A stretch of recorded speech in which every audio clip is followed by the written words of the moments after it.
हम सब ने कभी न कभी बुरे मैनेजमेंट का सामना जरूर किया है। पर सोचिए, क्या हो अगर ये सिर्फ एक गलती ना हो, बल्कि एक सोची समझी चाल हो। जरा इस सवाल पर एक पल के लिए रुकते हैं। क्या हो अगर खराब मैनेजमेंट, जिससे पूरी टीम का हौसला टूट जाता है, काम ठप पड़ जाता है, वो सब जानबूझकर किया जा रहा हो। सुनने में मजाक लग रहा है ना?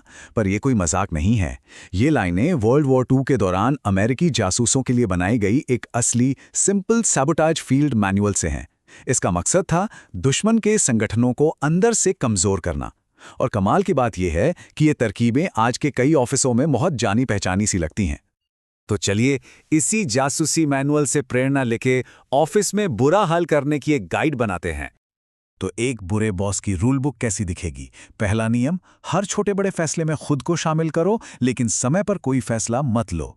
दूसरा, मीटिंग में हमेशा देर से आओ और फिर बाकी लोगों पर चिल्लाओ कि काम क्यों नहीं हो रहा।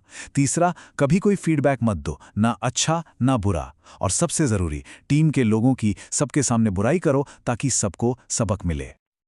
और सबसे खतरनाक नियम, हमेशा बदलते रहो और कुछ भी करो जिसका कोई अंदाजा ना लगा सके। आज एक बात कहो, कल दूसरी। इससे टीम हमेशा एक तनाव और अनिश्चितता में रहेगी। ये ऑफिस में एक मनोवैज्ञानिक खेल की तरह है, जहां किसी को नहीं पता कि अगला कदम क्या होगा। और अगर इसे अगले लेवल पे ले जाना हो तो कुछ एडवांस तरकीबें भी हैं। लोगों को नौकरी से निकालने का मजाक करते रहो, किसी के आइडिया का क्रेडिट खुद ले लो, उन्हें फैसला लेने की आज़ादी दो और फिर गलत फैसले के लिए उन्हें सजा दो। और हां, अगर कोई फीडबैक देने की हिम्मत करे तो फौरन बुरा मान जाओ। ये नियम सुनने में भले ही मजाकिया लगे, पर इनका असर बहुत गहरा होता है। ये तरीके धीरे धीरे किसी भी टीम की बुनियाद को खोखला कर देते हैं, जिससे एक टूटी हुई और बेकार टीम बनती है। एक्सपर्ट्स के मुताबिक एक बेकार टीम की 5 निशानियां होती हैं: भरोसे की कमी, टकराव का डर, कमिटमेंट की कमी, जवाबदेही से बचना और नतीजों पर ध्यान ना देना। और ये सब एक दूसरे से जुड़े हुए हैं। भरोसे की कमी तब पैदा होती है जब लोग अपने आइडिया या गलतियां बताने में डरने लगते हैं। याद है वो नियम जहां बॉस कोई फीडबैक नहीं देता और सबकी आलोचना करता है? बस वहीं से भरोसा टूटना शुरू हो जाता है। जहां भरोसा नहीं होता, वहां लोग टकराव से डरते हैं। कोई भी जरूरी मुद्दों पर खुलकर बात नहीं करना चाहता, क्योंकि माहौल ही सेफ नहीं है। नतीजा, नए आइडिया और इनोवेशन वहीं दब जाते हैं। ये सीधे उस बॉस से जुड़ा है जो फीडबैक सुनते ही भड़क जाता है।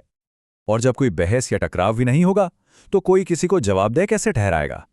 टीम के स्टैंडर्ड्स धीरे धीरे गिरने लगते हैं, क्योंकि प्राथमिकताएं साफ नहीं होती और बॉस का बर्ताव भी भरोसे के लायक नहीं होता।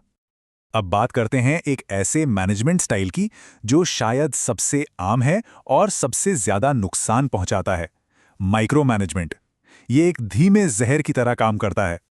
साइकोलॉजी टुडे में किसी ने माइक्रो मैनेजमेंट के असर को बहुत सही तरीके से बताया है।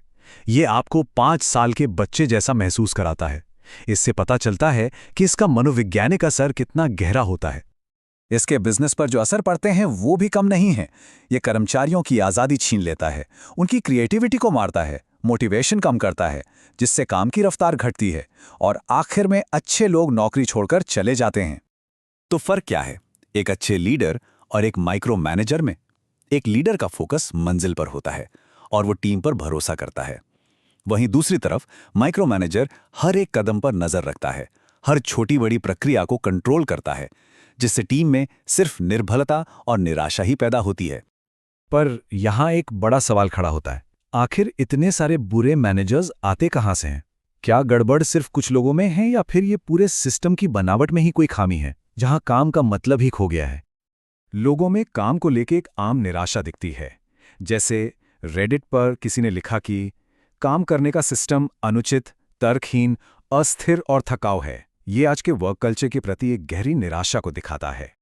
इसी निराशा और काम की निरर्थकता को मानव विज्ञानी डेविड ग्रेबर ने एक नाम दिया है: बुलशिट जॉब्स।